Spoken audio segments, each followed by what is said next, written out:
Hello friends, this is the Nitin Goyal. आपका स्वागत है आपके अपने चैनल द नितिन गोयल के में।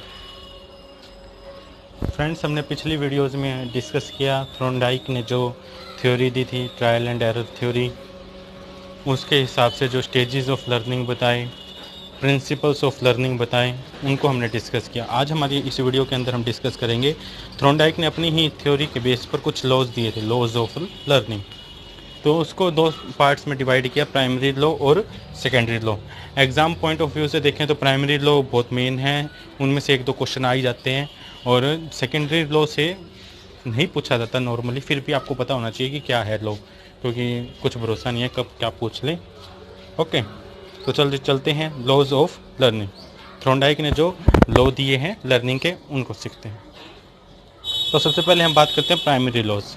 जो मेन लॉज जो अपनी थ्योरी के बेस पे दिए वो थे प्राइमरी लॉ। ठीक है, तो पहला लॉ दिया उन्होंने, क्या लॉ दिया? Law of readiness. Law of readiness को हिंदी में बोले तो तत्परता का नियम कहते हैं। तत्परता का नियम क्या होता है कि कोई भी व्यक्ति किसी चीज़ को सीखने के लिए रेडी है या नहीं, इस चीज़ के ऊपर उसके लर्निंग डिपेंड करती है। अगर कोई सीखने वाला लर्नर जो है वो किसी चीज़ को सीखने के लिए रेडी है, अपने फिजिकली, मेंटली, इमोशनली, पूरे मतलब कि हर तरीके से वो रेडी है उस चीज़ को सीखने के लिए, तो उसकी जो लर्निंग होगी वो अच्छी होगी, जो उसके एसआर बॉन्ड होगा वो बहुत अच्छा होगा। और इसके विपरीत अगर उस जो रेडी नहीं है, वो चाहे मेंटली नहीं है, फिजिकली नहीं है या इमोशनली वो नहीं है, तो वो उसकी लर्निंग जो होगी वो उतनी अच्छी नहीं हो पाएगी जितनी अच्छी रेडी होने पर होती। तो इसके बेस पर उन्होंने ये भी कहा था कि किसी भी लर्नर को फोर्स नहीं किया जाना चाहिए कुछ चीज़ सीखने के लिए। तो इसके लिए हमें क्या करना होता है कि अपने स्टूडेंट्स को, अपनी क्लास के स्टूडेंट्स को या लर्नर्स को क्या करना होता है कि उनको पहले एक ऐसा एनवायरनमेंट दें कि वो किसी चीज़ को सीखने के लिए रेडी हो जाए, अपने मन से रेडी हो, ना कि फोर्स, किसी दबाव में आकर रेडी हो। ओके, सेकेंड लॉ क्या दिया इन्होंने? सेकेंड लॉ दिया law of exercise. Law of exercise क्या होता है? एक्सरसाइज का मीनिंग होता है कि एक्सरसाइज का यहाँ मीनिंग देखा है प्रैक्टिस से, रिपीटेशन से लिया गया है। मतलब कि हम किसी चीज़ की जितनी ज़्यादा एक्सरसाइज करते हैं, जितनी बार रिपीट करते हैं और जितनी बार उसकी प्रैक्टिस करते हैं, तो उसका एसआर बॉन्ड जो होगा वो उतना ही मजबूत होगा, उतनी ही अच्छी लर्निंग होगी। मतलब कि वो बातें ना, वो कहते हैं करत करत अभ्यास से जड़मती हो सुजान, रसरी आवत जावत ते सील पर पड़त निशान। तो वैसे ही बात बताई इन्होंने कि जितनी बार हम जितनी किसी चीज़ को कोशिश करते हैं, करने की कोशिश करते हैं, या फिर जितनी बार उस चीज़ को रिपीट करते हैं, तो उतनी बार ही हमारी लर्निंग कुछ नया सीखते हैं उसके बारे में, और लर्निंग जो होगी उस काम को करने का तरीका होगा वो उतना ही इफेक्टिव वे में हम सीखते हैं, इफेक्टिव वे में एफिशिएंटली करना सीख जाते हैं। मतलब कि कुछ ना कुछ सुधार हर बार आता रहता है, तो एसआर बॉन्ड ज़्यादा मजबूत होता जाता है। ठीक है, थर्ड लॉ उन्होंने बताया लॉ ऑफ अफेक्ट। अफेक्ट का मीनिंग है कि यहाँ प्रभाव, कि किसी चीज़ का आप लर्नर के ऊपर क्या प्रभाव पड़ रहा है, कि आपने कोई एक्टिविटी की, लर्नर ने कोई एक्टिविटी की, उसका अगर डिज़ायरेबल इफेक्ट पड़ा, किसी चीज़ का डिज़ायरेबल रिजल्ट आया कि जैसा वो चाहता था वैसा ही रिजल्ट आया, या फिर कुछ अच्छा प्लीजेंट इफेक्ट पड़ा। प्लीजेंट मतलब कि सुहावना, या फिर जब मन को भाने वाला जो उसका रिजल्ट आया, उसका इफेक्ट वैसा रहा, तो वो चीज़ उसकी लर्निंग होगी तो वो ज़्यादा अच्छी होगी। और इसके विपरीत देखें, अगर उसका इफेक्ट ख़राब पड़ता है, मतलब कि उसके अनडिज़ायरेबल रिजल्ट आता है, रिस्पॉन्स जो आते हैं, उसके रिजल्ट जो आते हैं वो डिज़ायरेबल आते हैं, तो उसकी लर्निंग जो होगी वो कम होगी, जो सीखेगा वो कम होगा। तो इसने बताया, इसी के बेस पे, इस लॉ ऑफ इफेक्ट के बेस में बताया लॉ ऑफ यूज़ और लॉ ऑफ डिसयूज़। कि अफेक्ट इन्होंने बताया कि जो अफेक्ट अगर अच्छा होता है, किसी चीज़ का अच्छा अफेक्ट पड़ा किसी लर्नर के ऊपर, तो वो उस चीज़ को बार बार में रिपीट करेगा। लॉ ऑफ यूज़ मतलब कि किसी चीज़ को बार बार में रिपीट करना, यूज़ करना, तो वो इसके बेस पे होता है कि जितने अच्छे रिजल्ट आते हैं उस चीज़ को हम उतने ज़्यादा बार दोहराते हैं, करते हैं। ठीक है, और डिसयूज़ होता है कि किसी चीज़ का यूज़ में ना लेना, तो जिसका इफेक्ट ख़राब होगा उसको डिसयूज़ कर देंगे, मतलब कि उसको यूज़ करना हम कम कर देंगे। तो इन्होंने बताया कि जितना यूज़ करते हैं, जितना ज़्यादा यूज़ करते हैं, जिसका जितना ज़्यादा अच्छा इफेक्ट पड़ता है, उसका एसआर बॉन्ड उतना ही मजबूत होता है, उसका स्टिमुलस और रिस्पॉन्स का जो बॉन्ड है, जो कनेक्शन है, वो ज़्यादा ही मजबूत होगा, और जितना ज़्यादा मजबूत होगा उतनी ज़्यादा लर्निंग अच्छी होगी हमारी।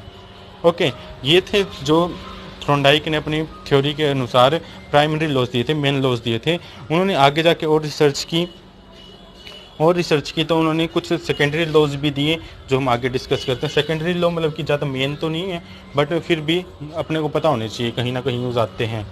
ठीक है, तो क्या लॉ दिया पहला, law of multiple response. Law of multiple response मतलब कि विभिन्न रिस्पॉन्स का नियम, मतलब कि अगर जब भी कोई लर्नर किसी नई कंडीशन के सामने लाया जाता है, मतलब कि किसी भी लर्नर के सामने कोई नई कंडीशन आती है, नया स्टिमुलस आता है, तो उसके प्रति जो रिस्पॉन्स होते हैं बहुत सारे होते हैं।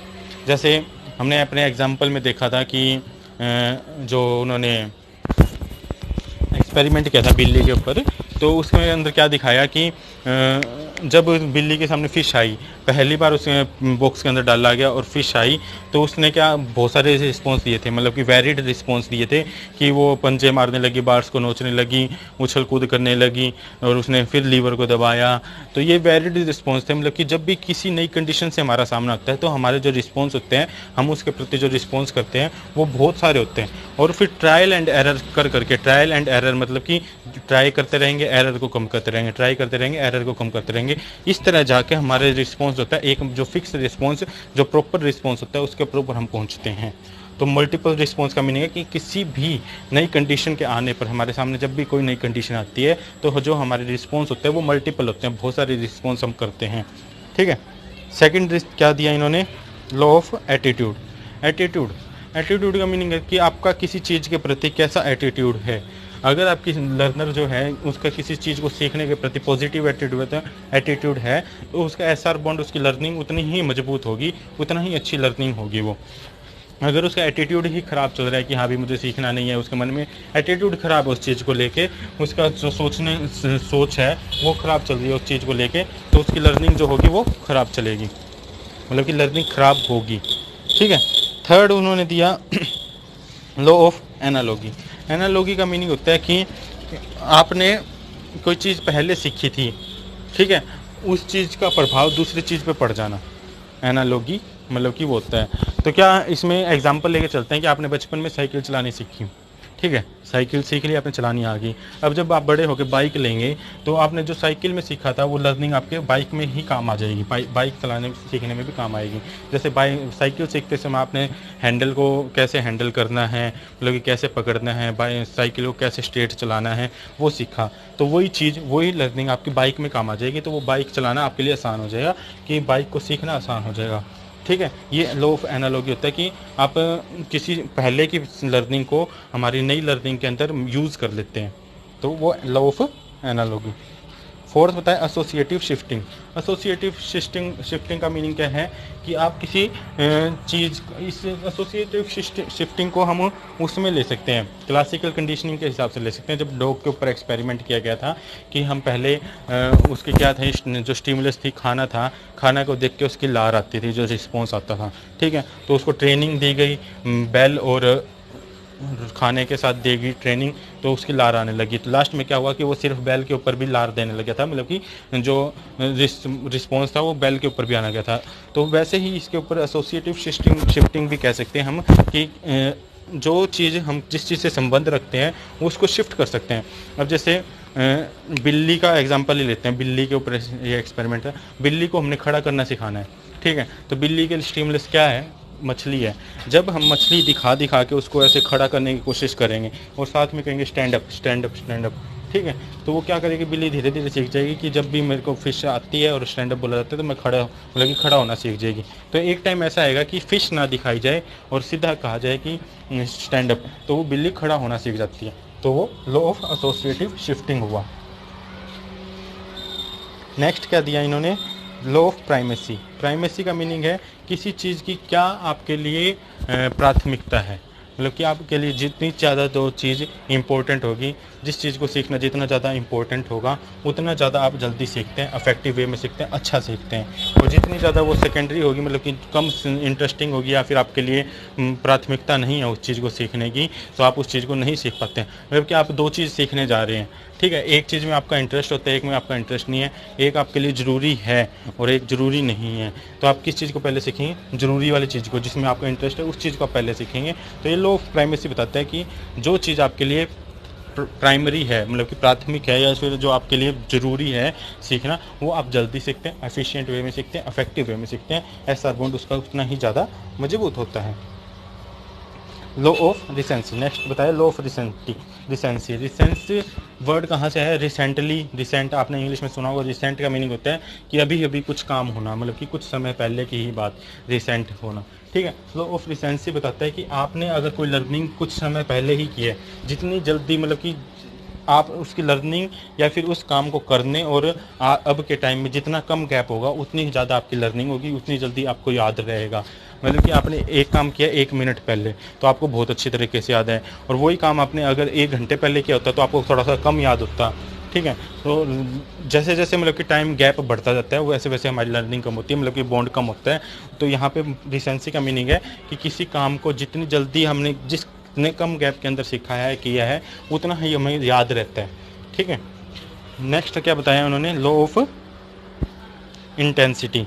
लॉ ऑफ इंटेंसिटी कि आपकी स्टिमुलस कितने गहरे प्रभाव डालने वाले हैं, उतना ही आपके लर्निंग जो होगी वो अच्छी होगी। अब जैसे हम देखते हैं, एक आदमी का एग्जांपल लेते हैं, या फिर चलो कैट का ही लेते हैं। कैट के लिए जो स्टिमुलस था फिश थी। ठीक है।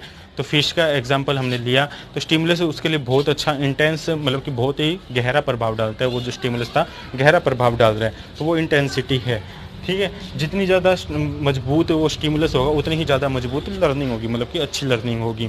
और उसकी जगह बिल्ली के सामने रोटी रखी जाती, रोटी का टुकड़ा रखा जाता, खाती बिल्ली रोटी भी है।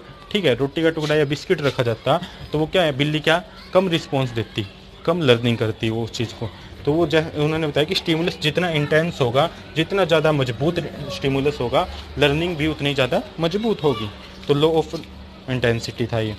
ठीक है। लास्ट उन्होंने दिया law of partial activity. Partial activity का क्या बताया कि पार्शियल एक्टिविटी कोई भी लर्निंग होती है वो पार्शियल रूप से सीखता है। कोई भी व्यक्ति हुआ, कोई भी लर्नर हुआ, पार्शियल तरीके से सीखता है। मतलब कि अपनी पूरी लर्निंग को, एक जो पूरी लर्निंग है, किसी चीज़ को पूरा सीखना है, उसको टुकड़ों टुकड़ों में सीखता है। अब जैसे मैंने एग्जाम्पल दिया था, जो उसने जब हमने एक्सपेरिमेंट देखा था, एक्सपेरिमेंट में जो एग्जांपल दिया था बच्चे का, कि बच्चे को हमने स्क्वायर बनाना सिखाना, छोटे बच्चे को स्क्वायर बनाना सिखाना, तो वो कैसे सीखेगा कि पहले पेंसिल पकड़ना सीखेगा, पेंसिल पकड़नी आ गई तो उसको पेंसिल को मूव करना सीखेगा, मूव करना आ गया तो वो स्ट्रेट लाइन ड्रॉ करना सीखेगा, स्ट्रेट लाइन ड्रॉ करना सीख गया तो फिर उस लाइन्स को आपस में किस तरह कनेक्ट करें कि एक स्क्वायर की शेप बने, इस चीज़ को सीखेगा। तो लास्ट में जाके उसका स्क्वायर बनाना आएगा उसको। तो वो क्या है कि अपने जो मेन काम था स्क्वायर बनाना, उसको उसने टुकड़ों में डिवाइड करके, पार्ट में डिवाइड करके सीखा। कि पहले पेंसिल पकड़नी सीखी, पेंसिल को मूव करना सीखा, फिर पेंसिल से स्ट्रेट लाइन ड्रॉ करनी सीखी, फिर उसको कनेक्ट करना सीखा। तो ये है लॉ ऑफ पार्शियल एक्टिविटी, मतलब कि हर चीज़ को टुकड़ों में डिवाइड करके सीखा जाता है। जितने ज़्यादा अच्छे तरीके से हम सीखते हैं उतनी ज़्यादा अच्छी लर्निंग होती है। ठीक है। ये थे laws of secondary law of learning, मतलब कि जो थॉर्नडाइक ने अपनी थ्योरी के अनुसार अपने एक्सपेरिमेंट के ऊपर बेस करके दिए। ओके। अगर इन लॉ से रिलेटेड कोई क्वेरी है, आप अगर कुछ पूछना चाहते हैं तो वीडियो के नीचे कमेंट बॉक्स में कमेंट करें, और प्लीज़ प्लीज़ प्लीज़ इस वीडियो को लाइक कीजिए, शेयर कीजिए, ताकि मुझे भी स्टिमुलस मिले कि मैं अच्छा काम कर सकूँ। जितने ज़्यादा स्टिमुलस होंगे, जितनी ज़्यादा स्टिमुलस की इंटेंसिटी होगी, जितने ज़्यादा कमेंट्स, जितने ज़्यादा लाइक आएंगे, मैं उतने ज़्यादा अच्छे तरीके से सीख पाऊँगा, मतलब कि सिखा पाऊँगा या फिर वीडियोस बना पाऊँगा। तो स्टिमुलस को इंटेंस कीजिए, वीडियो को लाइक कीजिए, कमेंट कीजिए, शेयर कीजिए, चैनल को सब्सक्राइब कीजिए। Thank you.